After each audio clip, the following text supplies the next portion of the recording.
It's time for a new travel gear update video, and I wanted to show you a few new things I got, give you an update on a few things that broke, and I have to restore the honor of one product because I showed it in a gear update 3 years ago, I believe, and back then I was worried it would not last, but it's still going strong.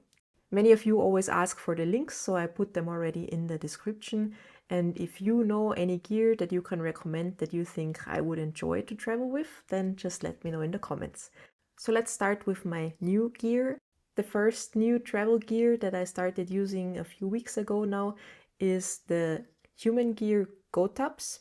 They're basically just small containers that you can open with one hand, and they come in different sizes. I believe I have the smallest one. I am not sure if I would use it for liquids, just because the lid is just popped on. Maybe some of you already tested that, so let me know if it works for liquids too, or let me know if I should test it. I have been using it for my prescription medicine. In Europe, we usually get those blister packages, but when I travel a lot, I find that this thin aluminium foil on the other side always just starts to rip open. So I refilled enough to last me for 3 weeks into this little container. I like it that here on top of the lid there is a little indentation, a little hollow part. And I have been using this to put the medicine that I need to take in the morning there when I take my medicine at night, because at night, for some reason, I never forget it, but in the morning I always forget it. So if it's right there, I always know if I took it or not. Obviously, don't do that if you have children or animals that can access this thing. But for me, that worked very well. Just be a little bit cautious when refilling when traveling, because some countries require you to have the pills in the original package. But for my trip, that was perfectly fine. And as always, full disclosure, Human Gear sent me these Go Tubs a while ago to test, but without any strings attached, so all the opinions are, as always, my own. The next new thing that I bought is something that I wanted for a while, because I really wanted a small bottle that I can bring with me in my EDC. I just wanted to basically have a few sips of water on the go. But that was easier said than done, because my current EDC bag is this 2-liter flight sling from Alpaca. Obviously, it's not very big and there's not too much space for bulky water bottles. At first, I've been thinking of buying one of those flat rectangular bottles like the Memo bottle, but honestly, I'm not willing to pay 50 euros for a water bottle, and it also had mixed reviews online. And I also believe it must be very difficult to clean this thing with all the corners on the go. But 2 or 3 months ago or so, Hydro Flask suddenly released a bottle that kind of ticked all my boxes, so I got myself one. And now I'm the proud owner of this tiny 200 milliliter Hydro Flask bottle. It easily fits inside my Alpaca sling, even if I have my bulky sunglasses case in there. And on the outside, on the strap, I attached a little carabiner. So when I'm on the go, I can also attach it onto here. And because the bottle is so small, it's really not that annoying even when it's dangling like this on the outside. So I think in the last few months, this bottle already paid for itself. And I think it's great in countries like Austria, where you can refill your water bottle really everywhere you go. But for longer trips abroad, I'm still going to bring my Grail water purifying bottle and then just reuse smaller plastic bottles that I get while traveling anyways. The next piece of gear that I bought is an accessory for my Tiny 3 flashlight, but it also works for the Tiny 2.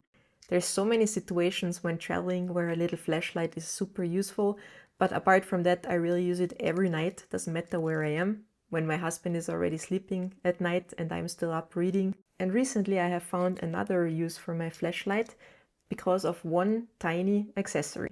And a viewer recommended this to me because I had no idea that this exists, so thank you very much for that. This is basically just a cable. My version is the one with USB-C on both sides, but there's also one with USB-A on the other side. And I guess now you're going to wonder why I'm so excited about a normal USB-C cable. What makes this cable different is that it's kind of sturdy and hard to bend, and once you bend it, it keeps its shape. And now I can just put in one side into my Tiny 2 flashlight, and I put the other side into, for example, a power bank, something that is more sturdy that I can use as a stand. And then I can bend this around into any direction, and I have kind of a little desk light. So I have been using this as part of my traveling office setup, kind of.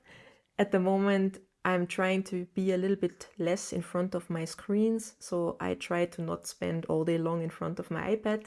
That's why at the moment I'm back to using pen and paper again. I'm traveling with 2 notebooks. The first notebook is this one from Hobonichi. It's just a double schedule calendar, and I use it to be a little bit more organized and less forgetful with my YouTube channel. And this one is a notebook from Leuchtturm 1917. It's their B6 Plus size, so it's smaller than A5. And I just use this for basically everything. And I think those two are kind of travel friendly. But I often have the problem when I'm in a hotel room or somewhere house sitting that the light for writing is not really where I would like to sit and write. And that's why my little reading light has been so useful for me. And I even find it reasonably comfortable somewhere in a bed to just hold the power bank like this and put my book or whatever I'm reading in front of it, and then I just have a better light for my reading. And I guess you're already laughing about my excitement about this little cable, but for me, honestly, this have been very well invested €6. Now let's move on to the gear that broke, and I reached out to some companies to see if there's any kind of guarantee to help me out with my products. The first item is my Osprey ultralight stuff bag. It's an 80-liter packable backpack that I like very much for traveling and hiking as well.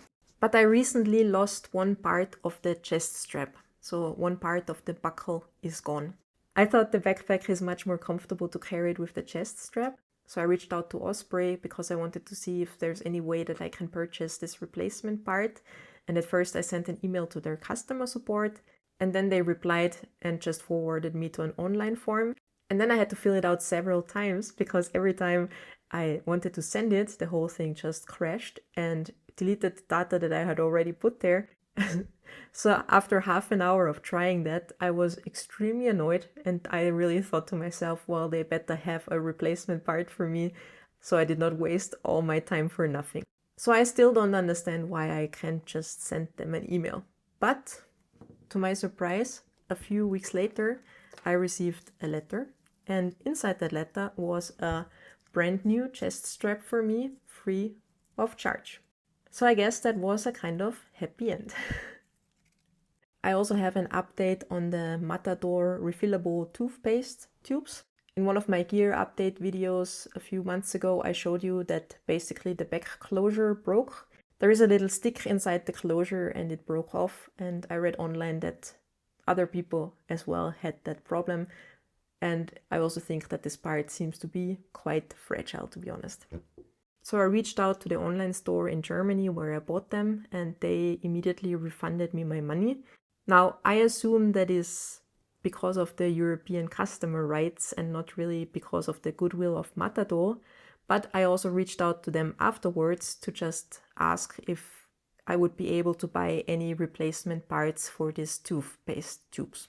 They replied to me rather quickly and sent me a link to their website to buy spare parts, but for the tubes, they only have spare parts for the front, for the little cap that you screw on, and not for the closure at the end, which would make more sense in my opinion.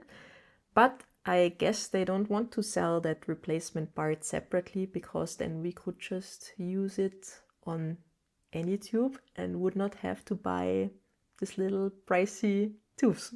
I don't know. But apart from that, they only have a shop in the US, and for me, being here in Europe with shipping and customs from the US, it would not have been worth ordering any replacement parts anyways.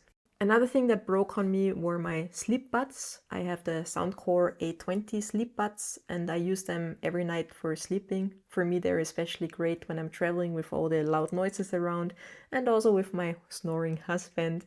I did the firmware update, and then suddenly from one day to another, the case did not fully charge anymore, the 2 earbuds did not charge anymore, the earbuds ran out of battery after a few hours of wearing them, and before they really lasted me all night long. So I reached out to Soundcore and they immediately sent me a new pair, and I read online that more people had this problem with the firmware update.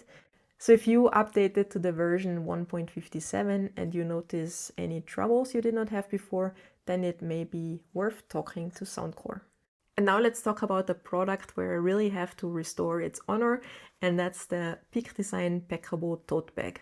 I purchased it, I think, 4 years ago, and 3 years ago I showed it in one of my videos, and I was worried if it would last because there was already some fraying in the bottom seams. It's definitely something that would be easily fixable with some yarn and a needle, but back then I just wanted to see what would happen if I would not fix it, so I didn't do anything. And now after 3 more years of really constant use, it is still going strong and that seam has not opened any further. And I recently watched that old video again, and for me it's so funny to see my own evolution and really how sometimes products just grow on you when you start to use them more regularly. Because in my video 3 years ago I gave this a 1 out of 5, and now it's one of my favorite travel accessories. I was disappointed back then because my main idea of using it was to use it as a grocery bag, and for that I found it rather bulky and it's not very big. But now it's one of my favorite personal item bags on an airplane to keep all my things inside, and I really enjoy that it has this zipper, and for that it's just perfect for me. So today's Maggi would give this a 5 out of 5, and for me it's really an essential part of my 3-bag carry-on travel system. And if you want to know what that is and how it simplifies my carry-on travel, then you should watch this video somewhere here. And if you enjoyed this video and you want to make me happy, then consider subscribing to my monthly newsletter or to this channel. And other than that, thanks for watching, and I'm looking forward to seeing you in the next video. Bye!